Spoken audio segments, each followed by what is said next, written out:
Shikues të nderuar, ju përshëndes, jemi në minutat e ditarit informativ në RTS Gjirokastra, ku ndër të tjerash, sot do të keni mundësinë të ndiqni.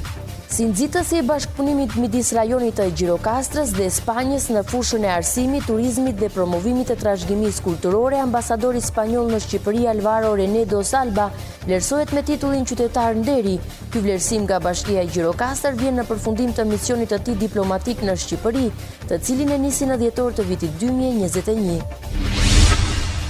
298 pacient me sëmundje të veshkave rezultojnë të kartelizuar në Spitalin Rajonal Omer Nishani në Gjirokastër, 47 prej tyre i nënshtrojnë shërbimit të hemodializës. Fshati Asim Zeneli gjatë stinës së pranverës gjallërohet me punë pasi banorët fillojnë të mbjellin baçe dhe të merret me punë të tjera të sezonit. Pranvera i jep fshatit një pamje të re dhe të gjallë. Kjo është gjithashtu periudha kur numri vizitorëve rritet pasi Asim Zeneli është një nga fshatrat më të vizituar në njësinë administrative të Antigones, fal bukurisë së natyrës dhe mikpritjes së banorëve. Nga do të hedhë shikimin të shoqëron natyra dhe gjelbërimi. Kjo është ajo që bën qytetin e Delvinës të dashur për të mos e ndërruar me asnjë tjetër në botë.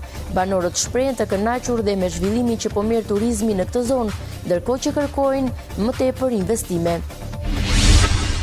Ju njohim tani më gjerësisht. Si nxitës i bashkëpunimit midis rajonit të Gjirokastrës dhe Spanjës në fushën e arsimit, turizmit dhe promovimit të trashëgimisë kulturore, ambasadori spanjoll në Shqipëri Alvaro Renedo Zalba vlerësohet me titullin qytetar nderi. Ky vlerësim nga Bashkia e Gjirokastër vjen në përfundim të misionit të tij diplomatik në Shqipëri, të cilin e nisi në dhjetor të vitit 2021. Për kontributin e tij të vyer në aplikimin e standardeve më të avancuara të diplomacisë publike, kulturore dhe akademike, për bashkëpunimin e ngushtë në përafrimin e dy popujve shqiptar dhe spanjoll, në ndihmën konkrete në integrimin e promovimin universitar dhe ruajtjen e vlerave të trashëgimisë kulturore historike të Gjirokastrës. Me këtë motivacion, Bashkia e Qytetit të Gurtë vlerësoi me titullin qytetar nderi ambasadorin spanjoll në Shqipëri Alvaro Renedo Zalba. Certifikata ju dorëzua nga kryebashkiaku Flamur Golemi gjatë ceremonisë organizuar në kështjellën e Argjiros. Që kishim vendosur edhe që Alvaro nuk do ikte nga Gjirokastra pa marrë jo thjesht një titull qytetar nderi i Gjirokastrës. Kjo e kishte vendosur vetë Alvaro me punën që ka bërë në gjithë këto vite. Aktiviteti i parë që kemi bërë me Alvaro është një koncert dhe një shfaqje flamengos këtu afër në kalena e qytetit. Ishte vizita e parë apo e dytë që kishte bërë Alvaro edhe sa pak kalana këtu sa do bëjmë patjetër një flamengo. Ka vendosur kjo gjë. Shumë faleminderit Alvaro se nuk e kontribuar thjesht për arsimin, për universitetin, për degën e UNED-it këtu në Gjirokastër, nuk e qenë thjesht ambasadori i Spanjës në Tiranë, por ka qenë dhe ambasadori i Gjirokastrës në Spanjë. Do besoj që duhet të vazhdojmë së bashku, është detyra jonë. Alvaro, ne po i themi sot thjesht mirupafshim dhe miru takofshim shumë shpejt, në një detyrë shumë të rëndësishme që po vazhdon si ambasador në një shtet të rëndësishëm. Dear Mayor, kur erdha për të parë në qytetin e Gjirokastrës dhe e vizitova, të ndjeva pata të njëjtën ndjesi si ajo që pata kur takova gruan time, zonjën Mercedes. Por sigurisht sot është një ditë e veçantë, është një moment i veçantë për mua, kur unë sot marr unanimisht dëshirën e qytetarëve Gjirokastrit që unë të jem qytetar nderi i këtij qyteti, është një vlerësim të cilin do ta mbaj me veten time kudo që të shkoj dhe kudo që të jem për gjithë jetën time.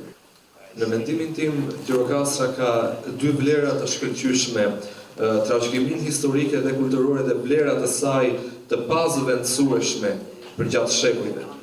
Por mbi të gjitha Gjirokastra ka energji njerëzore e cila në fakt ka fuqinë për të transformuar dhe për të ndikuar në procese mjaft të rëndësishme siç është në fakt integrimi në Bashkimin Evropian.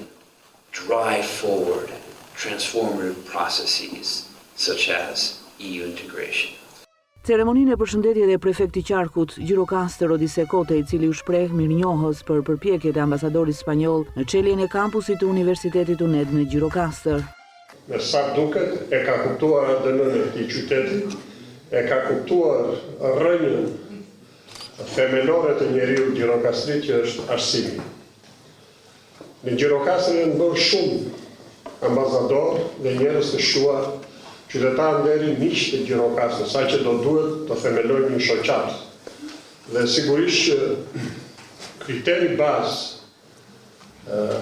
që ata janë qytetarë nderi dhe që janë miq të Gjirokastës është fakti se ata kanë kontribuar, kanë investuar në qytetin e Gjirokastës. Dhe unë besoj që kjo rruga e investimit për arsimin është rruga më drejt, më e mirë dhe më fatlume për qytetin e Gjirokastës. Ndërsa zëvendës rektoria e Universitetit të Gjirokastrës u ndal tek bashkëpunimi i këtij universiteti me institucionet e arsimit të lartë në Spanjë. I'm truly honored to be part of this special event in this ceremony of awarding a prestigious title to a devoted ambassador for his invaluable support of Gjirokastër.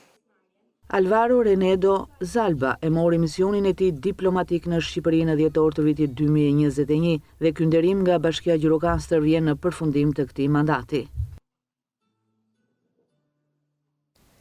298 pacient me sëmundje të veshkave rezultojnë të kartelizuar në Spitalin Rajonal Omer Nishani në Gjirokastër. 47 prej tyre i nënshtrohen shërbimit të hemodializës.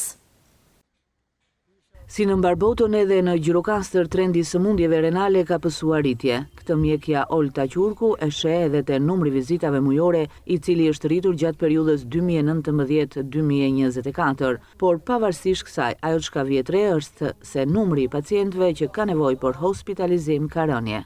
Duke krahasuar 2019 me 2024, kemi një shtim të numrit të pacientëve në vizita në muaj, në 80 pacientë në 125 pacientë në muaj, mesatarisht. Është trend në rritje, por që tregon edhe ndërgjegjësimin më të mirë të pacientëve për të ardhur tek mjeku dhe për të bërë vizitat edhe për gjëra të vogla, të cilat më përpara quheshin të parëndësishme. Unë kam kronik 298 pacientë për periudhën 7 vjeçare që unë punoj në Spitalin Omer Nishani. Të shtruar në spital kemi pasur vetëm pacientë kryesisht të moshave shumë të mëdha, po që kanë qenë komplikacione nga të tjera patologji.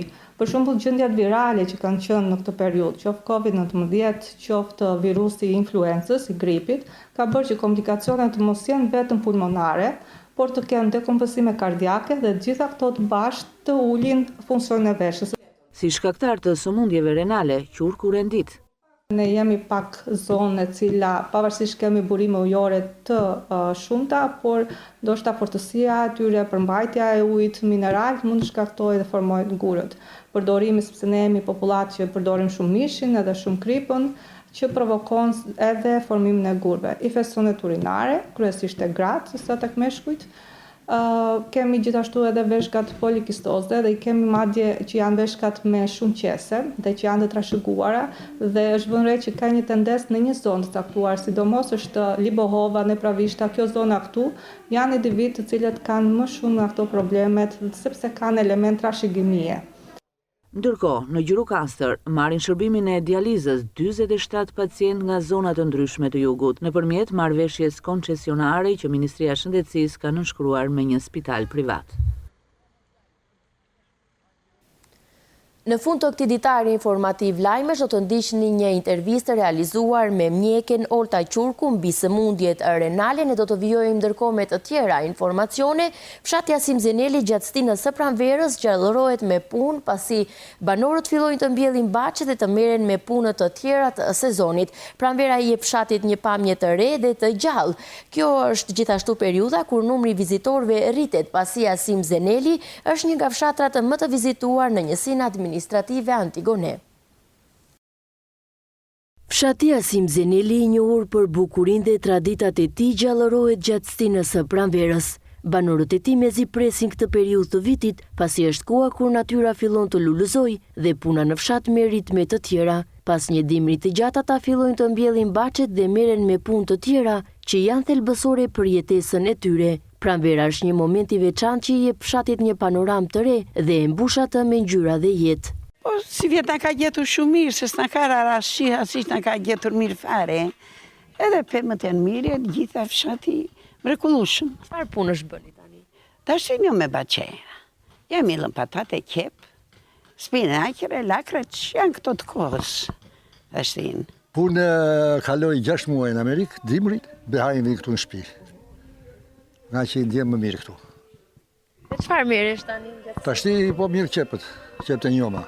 Ati mjere me punë, punoj bojagji, vi këtu mjellë baqen, rride nga fundit e torit, pas e ki pra. Sa vite keni që jetoni andi? 5 vjetë. Ne që kemi ngjerë me noj baqetë, mjellëm noj peri, me noj gjeja këto çdo vit. Pranvera është gjithashtu koha kur numri vizitorëve në fshatin Asim Zeneli fillon të rritet. Ky fshat është një nga destinacionet më të vizituara në njësinë administrative Antigone për shkak të bukurisë së natyrës, traditave dhe mikpritjes së banorëve. Plot e neve në kënaqet shpirti shumë njerëz shumë që vinë. Plot vinë turista më çdo krah, të shkollës e vinë. Tu mua djali më mirret me turista, me kalerin. Edhe kanë ardhur, shumë, vinë, ikin, bëjnë. Qëndrojnë në fshat apo largohen? Qëndrojnë, ka 2 familje që flën, hanë, pinë, flën këtu. Tu në këtë fshatin tonë, një bujtin ishtë vetëm, që predova të turista. Por në përgjithësimi ka, gjatë behajt ka, po që vinë kështu nga këta që të shoqore me automjete që ka me vete komplet. Vizitorët vinë për të shijuar pamjen magnitëse të fshatit dhe për të mësuar më shumë për kulturën dhe jetesën rurale, ndaj dhe në këtë kohë banorët fillojnë përgatitjet për t'i mirëpritur ata. Nga do të hedhë shikimin të shoqëron natyra dhe gjelbërimi. Kjo është ajo që e bën qytetin e Delvinës të dashur për të mos e ndërruar me asnjë tjetër në botë. Banorët shprehen të kënaqur dhe me zhvillimin që po merr turizmi në këtë zonë, ndërkohë që kërkojnë të ketë më tepër investime. Delvina është ndër qytetet që zhvillimet e vrullshme të kohës e kanë lëndisi në skaj, por edhe kjo ka të mirën e saj, sepse zhvillimi sjell me vete dhe ndotjen mjedisore e akustike, ritmet e jetës që të mbushin me stres e të largojnë me njerëzit. Delvina ka ndëruar dhe si faqe me investime të rigjenerimit urban në organizimin ndryshe të sheshit kryesor. Nëse pyet se përse ja vlen të jetosh në Delvin, përgjigja që merr është e sinqertë dhe që ka brenda pëlqyeshmërinë e banorëve që tregojnë se përse nuk e braktisin apo përse kanë ardhur për të jetuar këtu nga Gjirokastra apo Elena. Për një farë ngrohtësie më ndryshe. Afër spitali, afër pazari, më e qetë jam nga shëndeti. Çdo lloj njeriu i lindur atje ku ka lindur është i lumtur të kaloj jetën, nuk ka si o gjakmu tënd që quhet Delvina e Madhe. Ka 5-6 hotele këtu në Delvin. Vinë, i hedhin për internet dhe vinë këtu. Delvina është plot në behaj, me turizëm. Plot. Dhe pak punë do dhe një ndim do dhe nga qeveria. Mirë si Delvin vetëm të kishte vende pune, të punonin. Unë nuk e ndroj, unë vetë jam Gjirokastrite, po ka më dobësi për Delvina. Të na vinë me turista, me të tërë të vinë të na vizitojnë, se është vend shumë i bukur, shumë i qetë. Ka gjëra shumë të mira. Vetëm duam një çik gjallëri, të kemi punë. Mësuesi pensionist i lidh arsyet e lidhjes së tij me Delvinën edhe me historinë dhe kohrat kur ky qytet ishte sanxhak dhe kryeqendër edhe për Sarandën. I kucakote fëmijët në Tiranë, por thotë se ëndrat i shikonte me Delvinën dhe delvinjotët. Parki është i pastër për natyrën e bukur, për njerëzit. Sado pak janë larguar dhe një tjetër, po janë dashamirës, vën me njëri tjetrin. Delvina ka një histori. Dhe historia e Delvinës është e lashtë, nuk është tani, që në kohën e Finikit të lashtë, e cila u shkatërua dhe administrata saj kohë të më shpëngurën Delvinë. Periudhën e mesjetës, kohën e perëndimit osmane ka qenë sanxhak. Ka pasur një artizanat tepër të zhvilluar. Kim nga lagja e Krishterë Matan, e deri te qendra këtu, që fatkeqësisht nuk ekziston asgjë nga jo shumë pak, po gjëra do të se u shkatëruan nga sistemit të kaluar. Për moshën tonë, Delvina është shumë e qetë. Ne mosha e pensionistëve relaksohet në Delvinë. Në pjedestalin e merituar janë vendosur busti i kryeministrit Sulejman Delvina, që ky qytet i dha Shqipërisë më 1920 dhe portreti i artistes së dashur delvinjote, të paharuarës së skenës dhe ekranit Hajrie Rondo. Dhe nga qytetarët është shumë i vlerësuar ky fakt. Në çdo ditë të tyre, ata ndjehen të mbështjellë nga historia dhe të relaksuar nga e sotmja. Qendra e shërbimit të ndihmës juridike parësore në Gjirokastër ofron shërbim ligjor falas për personat me aftësi të kufizuara dhe ata që janë viktima të diskriminimit. Gjatë vitit të kaluar, kjo qendër ka trajtuar 362 raste ku rreth 10% e tyre kanë qenë persona me aftësi ndryshe. Ky shërbim siguron mundësi të barabarta për të gjithë qytetarët, duke kontribuar në mbrojtjen e të drejtave të individëve. Qendra e shërbimit të ndihmës juridike parësore në Gjirokastër ofron shërbim ligjor për personat me aftësi të kufizuara, duke siguruar mbështetje dhe këshillim ligjor pa pagesë. Kjo nisëm është një hap i rëndësishëm për të siguruar akses të barabartë në shërbime për të gjithë qytetarët, duke përfshirë edhe ata që përballen me vështirësi fizike. Duke qenë se qendra e shërbimit të ndihmës juridike parësore Gjirokastër ofron shërbim ligjor për personat të cilët janë me aftësi të kufizuar, këtë shërbim ligjor përfitojnë dhe personat e verbër. Ata paraqinden pranë qendrës së ndihmës juridike dhe neve kemi manualin të cilin i vjen në ndihmë se çfarë është ndihma juridike, si ta përfitojnë ndihmën juridike dhe si të përfitojnë ata akses të drejt për drejt në drejtësi. Kemi bashkëpunim të mirë me kryetaren e PAK-ut, cila referon shpesh raste për persona me aftësi të kufizuar.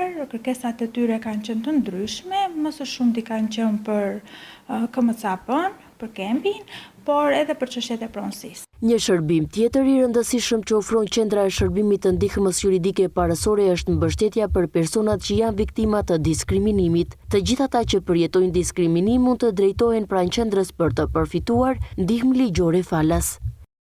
Një shërbim tjetër që ofrohet pranë ndihmës juridike është edhe për persona të cilët janë të diskriminuar. Pra, në rast se kemi individ të cilët janë të diskriminuar apo të trajtuar ndryshe, mund të drejtohen pranë ndihmës juridike për të përfituar shërbim ligjor falas. Diskriminimi është tepër i gjerë, prandaj ne kemi dhe bashkëpunim me Komisionerin për mbrojtjen e diskriminimit për të ndihmuar shtetasit të cilët janë të diskriminuar apo të trajtuar ndryshe. Në vitin që lan pas, kjo qendër ka trajtuar 362 raste të ndryshme, ku rreth 10% e tyre kanë qenë nga persona me aftësi ndryshe. Marsi është muaj i dedikuar sëmundjeve të veshkave dhe për të mësuar më shumë rreth kujdesit që duhet treguar për parandalimin e tyre, sjellim menjëherë pas siglës së mbyllëse të ditarit informativ një intervistë me mjeken nefrologe Olta Quku. Ndahemi së bashku duke uruar shikim të këndshëm të programeve tona në vijim. Doktoresh, sa është prevalenca e sëmundjeve renale në botë, por edhe në rajonin tonë? Atëre, të dhënat që na vinë kryesisht nga studimet të huaja, nga vendet të huaja ku kanë të dhëna më të sakta, flitet për një numër të konsiderueshëm pacientësh të cilët vuajnë nga sëmundjet renale, rreth 850 milion pacient të paktën janë konstatuar në vitin 2023. Kemi disa të dhëna shtesë të vitit 2024, një rritje e këtyre pacientëve për shkak të disa komponentëve. Së pari sepse janë shtuar numri pacientëve të cilët vuajnë nga hipertensioni arterial, një ndër shkaqet kryesore që çon në sëmundjet renale kronike, obeziteti bashkëqyruar me sëmundjen e diabetit mellitus, qoftë tipi të parë, qoftë tipi të dytë. Kemi për shkak të moshimit kryesisht të popullatës, që vëmë re edhe në popullatën shqiptare, komponentë të cilët faktojnë ose nxisin më shumë sëmundje renale kronike. Dhe pritet që të jetë akoma më e madhe ky numër i pacientëve të cilët vuajnë nga sëmundjet renale. Ndoshta për shembull në Shtetet Bashkuara të Amerikës është konstatuar që 1 në 7 persona janë të smur nga problemet renale. Duke marrë parasysh që veshkat janë sëmundje të cilat japin të dhëna shumë vonë, janë të heshtura, mendohet që numri të jetë akoma më i madh dhe i pasbuluar në popullat, qoftë shqiptare, qoftë në popullatën e botës. Ka një trend gjithmonë në rritje, ka një trend i cili bashkëqyrohet edhe me mortalitet. Megjithatë, është jo e para në mortalitet, me sëmundjet kardiovaskulare dhe ato endokrine, dhe ne mendohet që të shkojnë në vendin e tretë. Nëse kanë qenë shumë më poshtë, është rritur shumë, që është shumë negative për popullatën. Cilat janë sëmundjet më të shpeshta renale për ato veshkave? Atëherë, së pari ne i klasifikojmë në 2 element në sëmundje renale akute, pra ku ndodh një blok i menjëhershëm i funksionit renal, që ka shumë komponent, shumë faktor të cilët mund ta sjellin. kemi sëmundje renale kronike ku pacienti është tashmë një kronik, pra kemi një dëmtim gradual të funksionit, që në këtë sëmundje kronike mund ta ketë çuar një sëmundje akute e disa herë e përsëritur, gurët në veshka, të patrajtuar në mënyrën e duhur, infeksionet urinare të rekurente, sidomos ato që prekin veshkën dhe jo ato të cistiteve të pjesës së poshtme. Kemi glomerulonefrite që janë sëmundje të veçanta që kanë të bëjnë me një luftë imunitare jo normale që i bëhet veshkës, dhe këtu ka faktorë të tjerë që e çojnë në zhvillimin e tyre.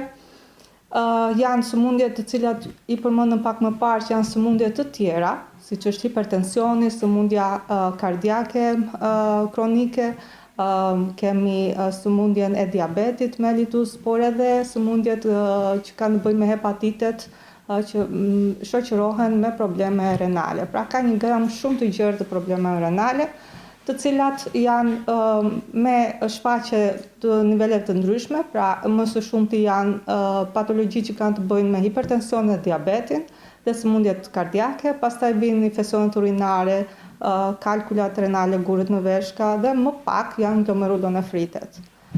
Po në rajonin tonë, në rajonin e Gjirokastrës, si paraqitet situata?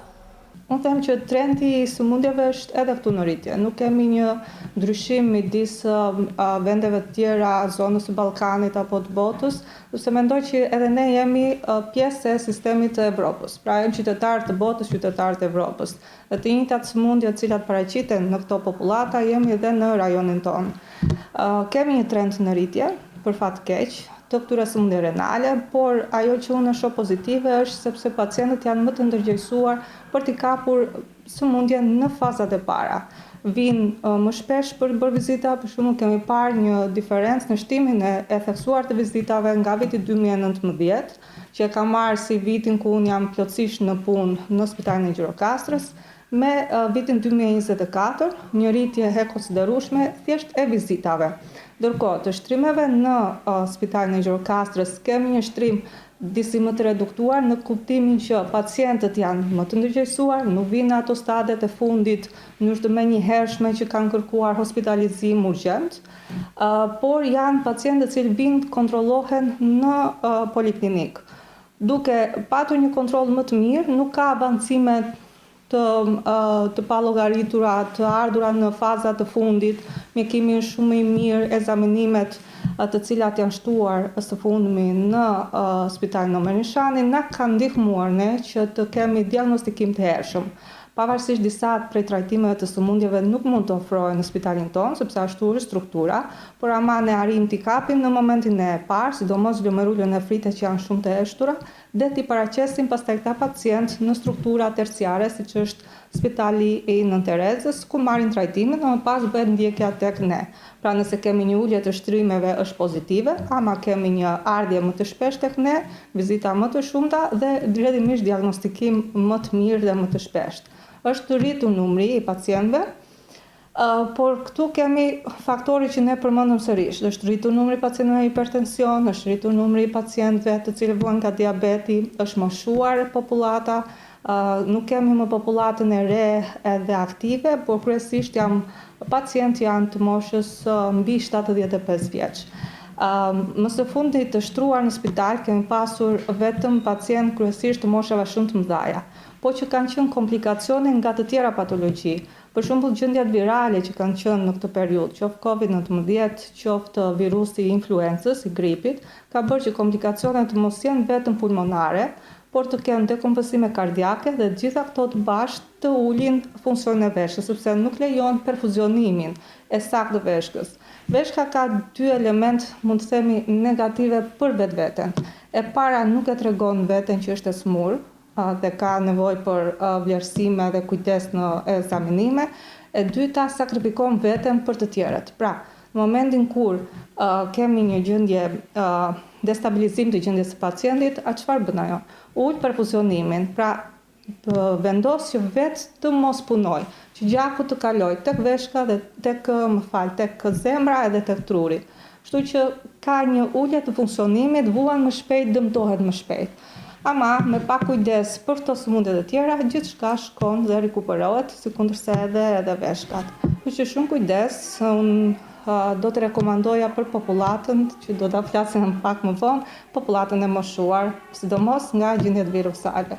Vitin 2023, në fakt, është bërë një studim vende për vendet e lindjes dhe të vendeve të Ballkanit rreth prevalencës së sëmundjes renale kronike. Dhe në Shqipëri kishte prevalenca e sëmundjeve renale ishte 10.4%, me një vdekshmëri më të ulët të rajonit, që është shumë e mirë, 1.4%.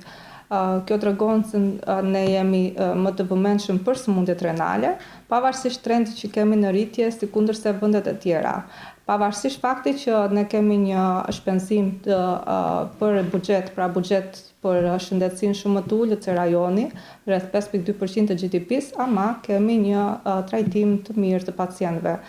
Ndërkohë, në rajonin e Gjirokastrës, duke krahasuar 2019 me 2024, kemi një shtim të numrit të pacientëve në vizita në muaj, në 80 pacientë, në 125 pacientë në muaj, mesatarisht, kuptohet që ka muaj që janë më të ngarkuar në vizita, dhe që është trend në rritje, por që tregon edhe ndërgjegjësimin më të mirë të pacientëve për të ardhur tek mjeku dhe për të bërë vizitat edhe për gjëra të vogla, të cilat më përpara quheshin të parëndësishme.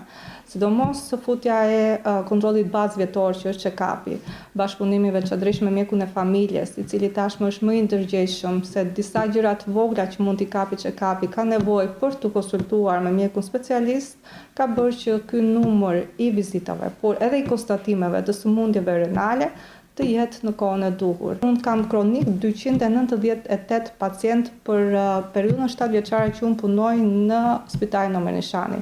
Do flasim vetëm për pacientët kronik, sepse kemi pacientë të cilët janë vizituar dhe për patologji të tjera që nuk quhen edhe nuk janë të kartelizuar në poliklinikën tonë, por një numër i konsiderueshëm i pacientëve. Nga rajoni në Gorsa kemi që i nështrojnë dializës? Atëherë kemi rreth 47 pacientë, rrotull 47, sepse ka ardhje dhe ikje të pacientëve për arsye të ndryshme, sikundërse edhe mortaliteti i përfshihet në këtë. Pacientë të cilët janë nga Përmeti, Sarandi, Gjirokastra dhe Pelena, që marrin shërbimin e hemodializës në Gjirokastrë nëpërmjet marrëveshjes koncesionare që ka bërë Ministria e Shëndetësisë. Si shkaktar të këtyre sëmundjeve, kë mund të rendisin dhe një herë për të qenë më të... Atëre, primaret janë vënë re që janë sëmundjet e tjera bashkëqyruse që ka pacienti, siç është hipertensioni, diabeti mellitus, edhe sëmundjet e tjera kardiovaskulare, sidomos insuficienca kardiake, që shkaktojnë një ulje të funksionit renal. Pastaj kemi patologji të tjera që janë glomerulonefrite, që janë patologji të cilat shkaktojnë si një përgjigje jo normale imunitare që bën trupi ndaj veshkës, dhe ka pastaj faktorë të tjerë pse imuniteti jonë është i dëmtuar. Për shembull, është vënë re dhe meqense është si temë më praktike vetë vaksinimi që është bërë rreth COVID-19, të supa që jepte një përgjigje imunitare jo të duhur te disa pacientë. Po kuptohet, ka faktor gjenetik, disa individ i përgjigjen ndryshe një sëmundje edhe disa të tjerë ndryshe. Kemi kalkulozat renale, sigurisht janë një numër më i konsiderueshëm dhe ne jemi pak zonë e cila pavarësisht kemi burime ujore të shumta, por ndoshta fortësia e tyre, përmbajtja e ujit mineral mund të shkaktojë dhe formojë ngurët. Përdorimi, sepse ne jemi popullat që përdorim shumë mishin edhe shumë kripën, që provokon edhe formimin e gurëve. Infeksionet urinare, kryesisht e gratë, sesa tek meshkujt. Kemi gjithashtu edhe veshkat polikistozë dhe i kemi madje që janë veshkat me shumë qese dhe që janë të trashëguara dhe është vënë re që ka një tendencë në një zonë të caktuar, sidomos është Libohova, Nepravishta, kjo zona këtu, janë individ të cilët kanë më shumë nga këto problemet sepse kanë element trashëgimie. Në përgjithësi, këto janë problematikat sëmundjet. Dhe si mund t'i parandalojmë këto sëmundje? Parandalimi bazë i çdo sëmundjeve është stili i jetesës.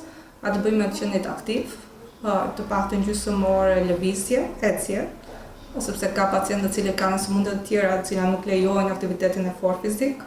Ushqimi, që do thotë ne kemi një ushqim që quhet mesdhetar, mund të përdorim fruta, perime sa më shumë dhe të ulim sasinë e konsumimit të mishit, kryesisht mishit të kuqe, përdorimit ndoshta të peshkut apo të pulës, konsumimi i ujit, është shumë i rëndësishëm.